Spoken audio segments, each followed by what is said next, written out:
Aujourd'hui, j'aimerais vous prendre quelques minutes pour vous expliquer la meilleure manière de passer à côté de votre génie. La meilleure manière de passer à côté de là où vous avez le plus de valeur ajoutée. Oui, vous m'avez bien entendu, comment passer à côté de ça? Eh bien, à l'aide d'une croyance qui est bien répandue dans nos sociétés, qui est que plus je vais produire de gros efforts, plus la chose que je vais faire aura de la valeur. Plus je vais trimer, plus j'aurai du mérite. Cette croyance qui est bien ancrée peut contribuer à être un véritable frein pour notre réalisation personnelle, pour le déploiement de notre plein potentiel. Moi, je suis Kevin Adeoti, je suis révélateur de potentiel, habilité à la méthode MO2I. Et tous les jours, j'accompagne des personnes à justement découvrir, révéler leur zone de génie, leur excellence d'action et de définir avec eux les meilleurs moyens de les mettre en lumière dans une voie professionnelle.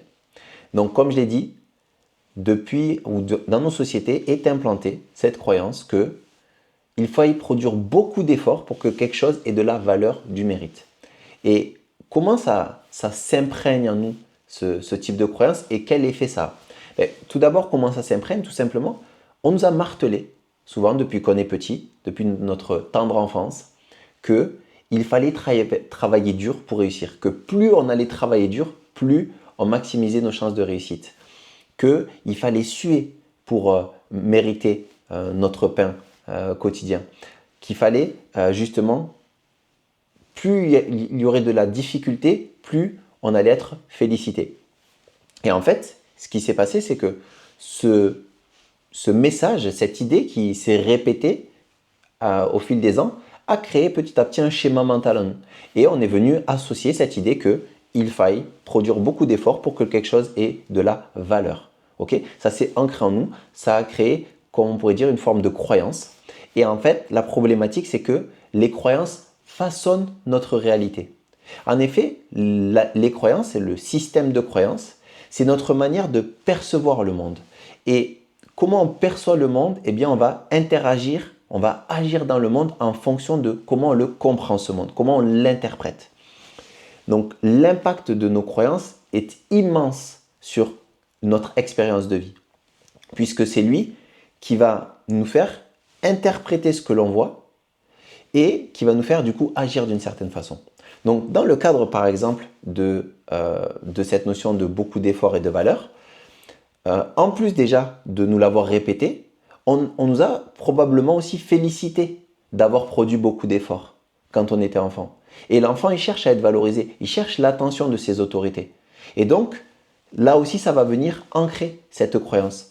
Quand on a produit beaucoup d'efforts, on a galéré par exemple à faire quelque chose, je ne sais pas, on a des frères et sœurs à la maison, celui qui galère le plus à faire ses devoirs ou à arriver à avoir des bonnes notes, il va peut-être être plus félicité pour les efforts fournis que celui qui arrive à faire les devoirs en 2-2 et qui arrive à justement, je sais pas, son devoir de mathématiques, il ne révise même pas. Il va aux examens, il ne révise même pas.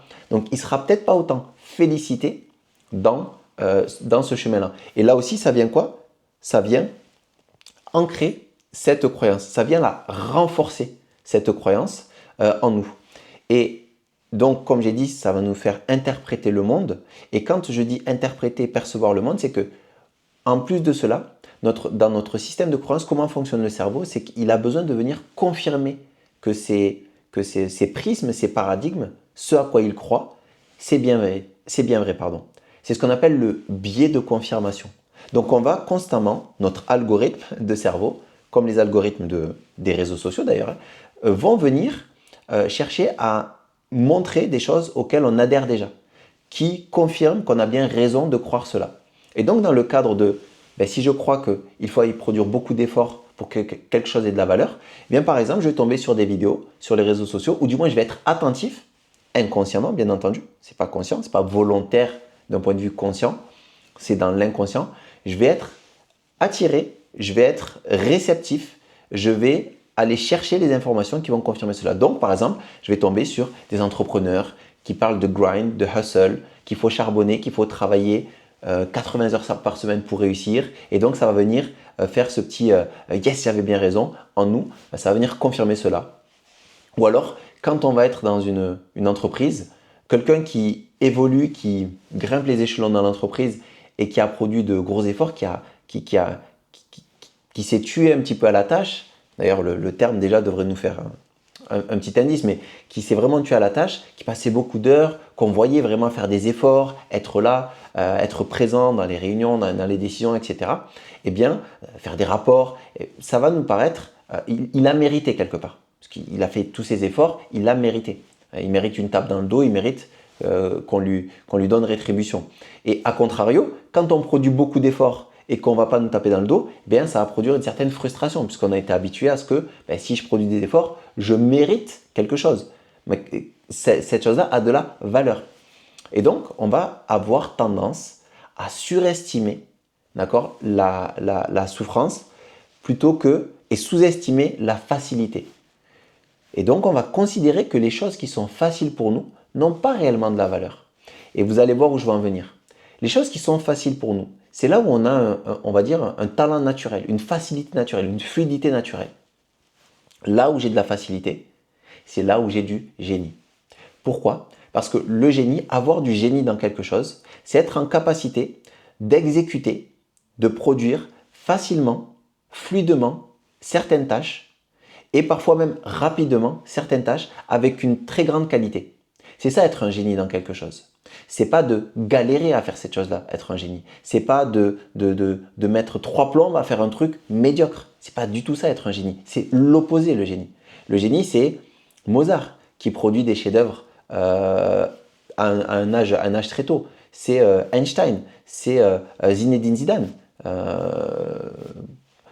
Qui, pour ceux qui n'ont pas vu, quart de finale 2006 devant le Brésil, qui est même un virtuose. Là, je parle en plus, ces 3 personnes, je fais volontairement des exemples de grands génies que l'on connaît tous, mais c'est juste pour dire que Zidane ne s'entraînait pas plus que les personnes de son club. Donc, ce n'est pas l'effort qu'il a produit qui a donné son génie, qui ont produit la valeur. Non, la valeur qu'il a, c'est le résultat qu'il produit. Ce n'est pas associé, ce n'est pas corrélé à la quantité d'effort qui a été produite. Tout du moins, ce n'est pas corrélé à la difficulté de l'effort. Parce que ce qui est un effort pour quelqu'un ne l'est pas pour un autre. Et donc, ce qui est facile pour quelqu'un peut être très dur, très difficile pour l'autre. Sauf que dans une société où j'ai surestimé la dureté et où j'ai même associé la difficulté, le fait de trimer à quelque chose qui est méritant, qui a de la valeur, eh bien, qu'est-ce qui peut se produire comme phénomène? Je vais ne pas être attentif, je vais minimiser, je vais banaliser là où moi j'ai de la facilité. Et je pense que vous voyez un petit peu où je veux en venir. Si, donc, on a dit cette croyance-là, donc j'interprète, je lis le monde de cette manière-là, je vais chercher à confirmer cela. Eh bien, ce qui, moi, est facile pour moi, je ne vais peut-être même pas lui prêter attention. Je ne vais pas pouvoir considérer que cette chose-là, qui est tellement facile et fluide pour moi, ça ait vraiment de la valeur. Parce que ça contredit ma croyance. Et quand ça contredit ma croyance, on ne peut pas tendre vers quelque chose qui contredit sa croyance. Parce que la croyance, ça nourrit les intentions, ça nourrit les actions. Ok? Ça, c'est vraiment important à comprendre. Donc, vous voyez un petit peu la problématique qu'il y a d'avoir cette croyance que c'est l'effort fourni qui produit de la valeur. Ça va avoir un premier effet qui fait que je vais être insensible à mes propres facilités, à mes propres zones de génie. Parce que pour moi, ça n'a pas de la valeur. La deuxième notion, c'est que même si j'ai bien compris qu'il y avait quelque chose qu'on appelait la zone de génie et que le génie, c'est être facile, eh bien, je ne vais peut-être pas arriver à valoriser cela. Pourquoi? Parce que, encore une fois, ça contredit ma croyance. Ça contredit le fait que pour moi, quelque chose qui a de la valeur, c'est quelque chose où j'ai passé du temps, où j'ai justement produit beaucoup d'efforts. Et donc, je ne vais pas arriver à valoriser mon propre génie. Et j'aimerais vous donner un petit exemple là-dedans que j'ai vécu, une personne que j'ai accompagnée, qui est dans le domaine de la finance. D'accord? Elle a, ça c'est avant qu'elle découvre sa zone de génie. Maintenant, j'espère qu'elle ne fera plus cette erreur. Mais qu'est-ce qu'elle faisait? En fait, un client lui demande une prestation. D'accord? Elle est freelance en finance, un client lui demande une prestation. Qu'est-ce qu'elle évalue elle? Elle évalue le temps, donc l'effort qu'elle va devoir fournir pour faire cette chose. Elle voit que l'effort, il est très minime. Et en plus, il est très court en temps et ça va être facile. Donc, elle lui fait une facturation qui est petite. elle le facture à 400 euros. Sauf que dans le temps où elle a travaillé, eh bien, elle a permis d'économiser à ce client 90 000 euros. 400 euros facturés versus 90 000 euros qu'on a fait gagner. C'est exactement ça que ça produit de ne pas valoriser son génie. C'est exactement ça que ça produit de croire que c'est la quantité d'effort qui a de la valeur. Puisque si je pense que c'est la quantité d'effort qui a de la valeur, ben, qu'est-ce que je fais? Je facture faiblement. Je facture faiblement. Ou alors, je n'arrive même pas à concevoir que je puisse construire une offre de service sur quelque chose qui, pour moi, est très facile et fluide à faire. Et donc, par voie de conséquence, si je pense que je ne peux pas créer vraiment une offre sur ce qui est facile pour moi parce que j'ai l'impression que si c'est tellement facile pour moi, c'est facile pour tout le monde et donc ça n'a pas réellement de valeur, il n'y a pas un gros effort, il n'y a pas à trimer pour le faire, eh bien je ne vais peut-être même pas arriver à pouvoir concevoir une offre autour de mon génie. Et encore une fois, par voie de conséquence, puisque c'est conséquence une après l'autre, c'est que si je n'arrive pas à créer une offre ou si je n'arrive pas à valoriser mon génie, eh bien je ne vais pas l'offrir au monde, ce génie. Donc en plus de me pénaliser à moi, je pénalise le monde de ne pas lui fournir, de ne pas lui offrir mon génie tel qu'il est. Et vous voyez un petit peu la boucle des conséquences qui est au départ quoi? Qui est que je crois, puisque ça m'a été martelé, que c'est parce que j'ai produit beaucoup d'efforts que quelque chose a de la valeur. Et donc, la bonne nouvelle que j'ai, c'est que aujourd'hui, on sait que les croyances, que ce soit l'épigénétique ou ce qu'on appelle la neuroplasticité, on sait aujourd'hui que les croyances sont modulables. On peut reprogrammer notre système de croyances. Je pense que nous tous, on l'a vécu quelque part dans notre vie, qu'il y a certaines choses auxquelles on adhérait avant, qu'on n'adhère plus après. Donc, on voit bien que notre système de croyances, il est modulable. D'accord? Maintenant, on peut le faire de façon volontaire. C'est-à-dire parfois, on va dire c'est les expériences de vie qui nous font changer d'idée. Mais la problématique, c'est que aujourd'hui, si vous avez la croyance que c'est l'effort qui produit la valeur, eh bien vous allez vous offrir une expérience de vie qui va dans ce sens. Parce que comme j'ai dit, vous allez chercher à confirmer que ce que vous pensez est vrai. Donc, que ce soit dans ce que vous observez à l'extérieur, vous allez toujours vérifier qu'il faut produire des efforts pour avoir de la valeur. Et vous-même, vous allez vous arranger pour devoir produire beaucoup d'efforts pour créer de la valeur. Et vous allez quoi? Vous allez peut-être négliger, banaliser là où vous êtes facile, là où vous avez du génie et là où est votre plus grande valeur ajoutée. C'est ça qui est important à comprendre. Votre plus grande valeur ajoutée, elle n'est pas là où vous produisez le plus gros effort. Elle est là où c'est très facile pour vous, où c'est très fluide pour vous. Et donc, vous pouvez, par cette croyance-là, passer à côté, comme je disais en début de vidéo, de votre génie. Et vous passez à côté de votre génie et vous privez le monde de ce génie, de ce don que vous avez. C'est pas à double tranchant, c'est-à-dire vous vous pénalisez dans votre expérience de vie et vous pouvez pénaliser les autres aussi dans leur expérience de vie. Donc, on gagne tous quelque part à peut-être remettre en question cette croyance que c'est vrai, c'est l'effort qui produit la valeur, mais plutôt de se dire que non, la valeur de quelque chose, c'est lié au résultat, à la qualité du résultat, à la capacité, la rapidité d'exécution d'un certain résultat. Et donc de changer de paradigme autour de ça. Et en changeant ce paradigme, on va pouvoir s'offrir une autre vision de la vie et du coup une autre expérience de vie. Donc on a le choix. On a le choix de la voie de la difficulté ou de la voie de la facilité, la voie du génie. Ça ne veut pas dire que dans la voie du génie, on ne va pas avoir d'autres choses à faire et à produire pour justement mettre en avant ce génie, mais c'est quand même un changement de paradigme qui peut être très impactant dans nos vies. Donc, est-ce qu'on gagne? La question que je voudrais vous poser pour terminer, c'est qu'est-ce que ça vous apporte de croire qu'il faut produire beaucoup d'efforts pour que quelque chose ait de la valeur?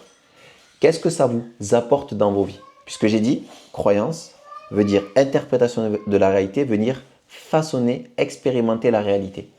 Qu'est-ce que ça vous apporte fondamentalement dans votre vie de tous les jours? Quel est le gain, quel est le bénéfice de croire que cette croyance est vraie? A contrario, quel est le risque de croire que avec la facilité, on peut créer beaucoup de valeur?